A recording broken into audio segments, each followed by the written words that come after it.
तो कहानी की शुरुआत में हांगकांग शहर को दिखाया जाता है, जहां सब कुछ नॉर्मल दिन की तरह चल रहा था, लेकिन अचानक भयानक सुनामी आ जाती है और पूरे शहर में पानी भरने लगता है। लोग अपनी जान बचाने के लिए सुरक्षित स्थान की तलाश में इधर उधर भागते हैं, लेकिन पानी की तेज धार उन सबको बहा कर ले जाती है। जो लोग ऊंचाई पर बनी जगहों पर छुप जाते हैं, सिर्फ उन्हीं की जान बच पाती है और देखते ही देखते हांगकांग की आधी आबादी कुछ घंटे के अंदर ही खत्म हो जाती है। अब 5 साल बाद का समय दिखाया जाता है, जहाँ आशा नाम की लड़की अभी भी सपने में उस बुरे हादसे को देखकर डर जाती है और सुबह होने पर फिर से हिम्मत जुटाकर जिंदगी जीने की कोशिश करती है। वो खंडहर के बीच एक ऊंची बिल्डिंग में रहती है और आसपास फैले मलबे के बीच अपनी जरूरत की चीजें छुपा कर रखती थी, ताकि किसी को पता न चले कि वो यहाँ छुपी हुई है। उसने उस अपार्टमेंट के अंदर छुपने के लिए कई जगह बना ली थी, जैसे काउच के अंदर हुए करके छुप जाती थी। वो रोज सुबह उठकर छत पर जाती और अपने पीने के लिए साफ पानी भरकर छुपा दिया करती थी। रोज सुबह चाय पीने के बाद वो रेडियो सुना करती थी, पर जैसे ही उसमें रिकॉर्डेड मैसेज बजने लगते कि सरकार ने फला फला जगह पर जरूरतमंदों के लिए शेल्टर खोल रखा है, जहां खाने और कपड़े का इंतजाम है, तो वो स्टेशन बदलकर म्यूजिक सुनने लग जाती थी। आसपास किसी को रेडियो की आवाज सुनाई न दे, इसलिए वो हेडफोन का इस्तेमाल किया करती थी। इसके बाद वो अपने टॉवल में सुबह की ओस को इकट्ठा करके अपने वाटर बॉटल्स में जमा करती थी। वो अक्सर अपने बॉटल्स में मौजूद पानी को नापा करती थी, ताकि उसे मालूम रहे उसके पास कितना पानी बचा है। उसे पानी की बहुत फिक्र होती थी, क्योंकि काफी टाइम से बारिश नहीं हुई थी। सारे काम खत्म करने के बाद वो नूडल्स खाया करती थी और खाते वक्त अक्सर उन बेहतरीन होटल्स को याद किया करती थी, जहां वो अपने दोस्तों के साथ टेस्टी खाना खाने जाया करती थी। और बाद में वो अपनी दूरबीन से आसपास के एरिया को देखा करती थी, जिसमें सिर्फ बिल्डिंग्स के ऊपरी भाग दिखा करते थे, क्योंकि नीचे का हिस्सा पानी में डूबा हुआ होता था। कभी कभार कुछ बिल्डिंग्स टुकड़े टुकड़े होकर गिरते हुए दिखाई देते थे। वो अक्सर अपने बचे कुछ पड़ोसियों का हालचाल भी लिया करती थी। एक दिन अचानक वो बॉक्स को पानी में तैरते हुए देखती है और दौड़ती हुई दूसरी खिड़की की तरफ जाती है। वो किसी तरह बॉक्स को पकड़ लेती है, पर जैसे ही उसे अंदर की तरफ खींचती है, पानी में मौजूद कोई चीज उस बॉक्स को उससे दूर कर देती है और आशा खिड़की के किनारे से टकरा जाती है, जिससे उसके बाजू में चोट लग जाती है। आशा दर्द को इग्नोर करके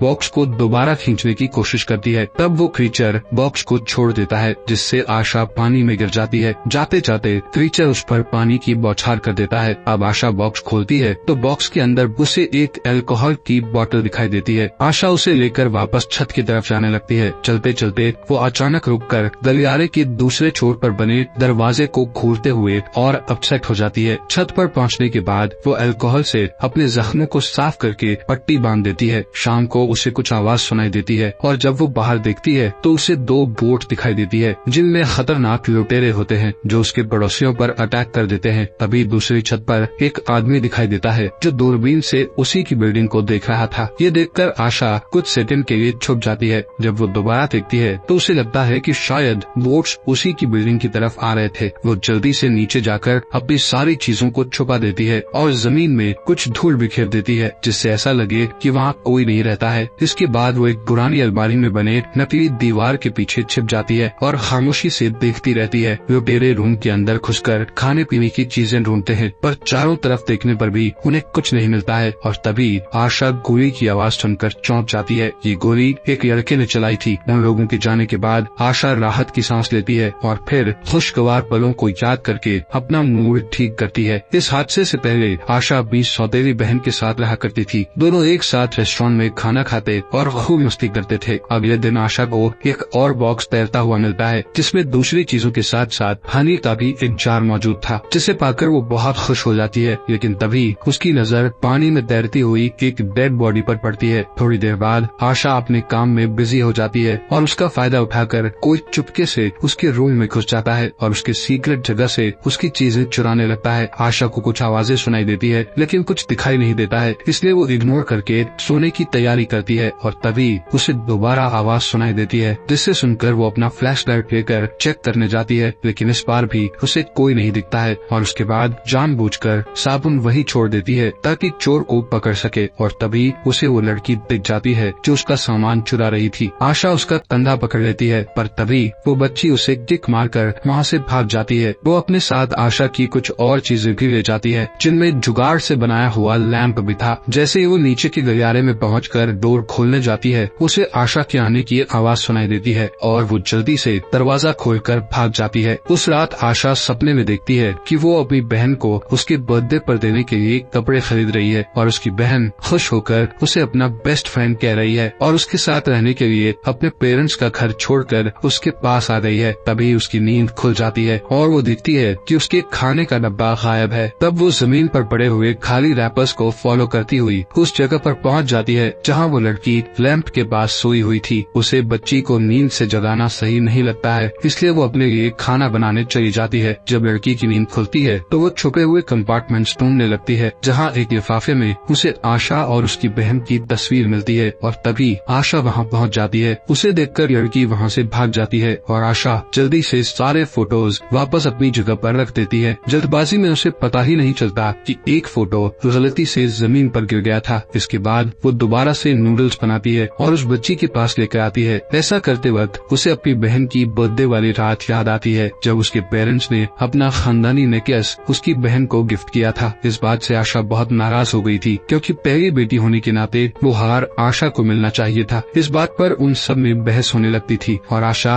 गुस्से में घर छोड़कर निकल गई थी। अब सीन वापस से प्रेजेंट में आ जाता है जहाँ आशा को वही हार पहने हुए दिखाया जाता है और वो लड़की नूडल्स खाने से इनकार कर देती है। तब आशा खाने को वही छोड़कर वहाँ से चली जाती है। उसके जाते ही लड़की सारा खाना खा जाती है और अगले दिन सुबह वो सारी चीजें आशा को लौटा देती है जो उसने उसके यहाँ से चुराई थी। नाश्ते में आशा फिर से नूडल्स के 2 हिस्से बनाती है जिसमें से एक हिस्सा उस लड़की के लिए छोड़कर खुद छत पर जाकर खाने लगती है। थोड़ी देर में वो लड़की भी आ जाती है और आशा की नकल करने लगती है जिससे दोनों को हंसी आ जाती है और दोनों एक दूसरे से घुल मिल जाती है और आशा को उसके पुराने दिन याद आते हैं जब वो ऐसे ही खुश रहा करती थी। शाम को लड़की आशा का दिया हुआ गद्दा यूज करती है और उसी के पास सो जाती है। फिर अचानक वो रोने लगती है और अपने आंसू छिपाने की कोशिश करती है। तब आशा उसे कहती है कि अगर रोने से मन हल्का होता है तो रो लेना चाहिए, जिस पर वो लड़की उसे बताती है कि वो अपने परिवार को मिस करती है और इसलिए वो एक छोटा सा बोट बना रही है ताकि जल्दी अपनी माँ को ढूंढ सके।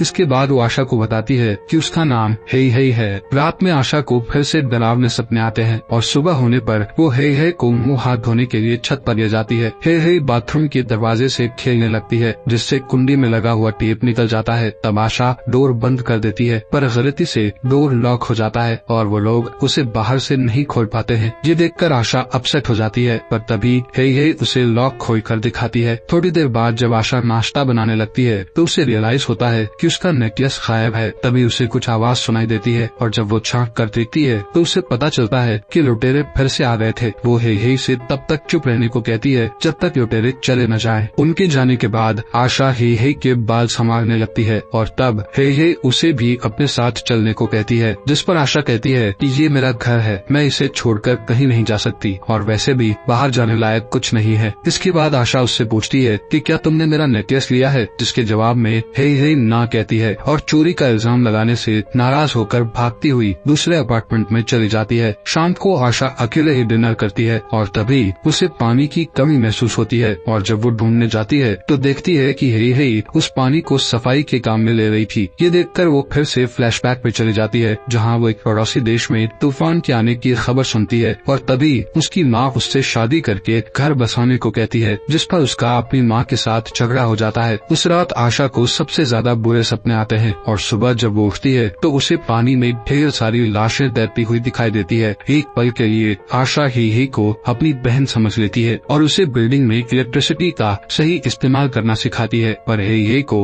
उसमें इंटरेस्ट नहीं होता है और वो गलियारे के एंड में बंद दरवाजे के बारे में पूछती है, जिस पर आशा कहती है कि उस दरवाजे पर ध्यान मत दो क्योंकि वो रूम बहुत स्मेल करता है। अगर वो दरवाजा खोला गया तो बदबू चारों तरफ फैल जाएगी और हमारा यहाँ रहना मुश्किल हो जाएगा। इसी के साथ आशा एक बार फिर से फ्लैशबैक में चली जाती है जहाँ वो टीवी पर न्यूज देख रही होती है जिसमें बताया जाता है कि सिंगापुर बहुत जल्द बाढ़ से बर्बाद हो जाएगा और तभी उसकी माँ टीवी बंद करते हुए उसे बताती है कि परिवार के सब लोग मिलने वाले हैं, इसलिए तैयार हो जाओ। जिस पर आशा को गुस्सा आ जाता है और वो कहती है कि आप लोगों ने मुझे कैदी बनाकर रख दिया है। ये कहकर वो घर से निकल जाती है और अब फिर से प्रेजेंट का समय दिखाया जाता है जहाँ हेई हेई रेडियो पर सरकारी मैसेज सुनती है जिसमें शेल्टर के बारे में बताया जाता है। वो दौड़ती हुई आशा के पास आती है और उससे कहती है कि हमें शेल्टर जाना चाहिए, जिस पर आशा उसे कहती है कि यहाँ से बाहर निकलने में खतरा है और इसी बात पर दोनों में बहस छिड़ जाती है। आखिरकार हेई हेई आशा को गुस्सैली और बदमिजाज बदमिजाज कहकर वहाँ से चली जाती है। तब आशा भी उसके पीछे पीछे दूसरे रूम तक आती है और देखती है कि हे कबाड़ की चीजों को जोड़कर एक बोट बना रही थी। उसके पास एक फ्लेयर गन भी थी। आशा तुरंत उससे गन ले लेती है और तब उसे बताती है कि कुछ समय पहले मैंने भी यहाँ से जाने की कोशिश की थी, लेकिन बाहर के हालात बहुत खराब होने के कारण मुझे वापस आना पड़ा। अब दोनों एक दूसरे से लिपट जाती हैं और तभी आशा को याद आता है कि जब अपने पेरेंट्स से लड़कर आशा घर से निकल गई थी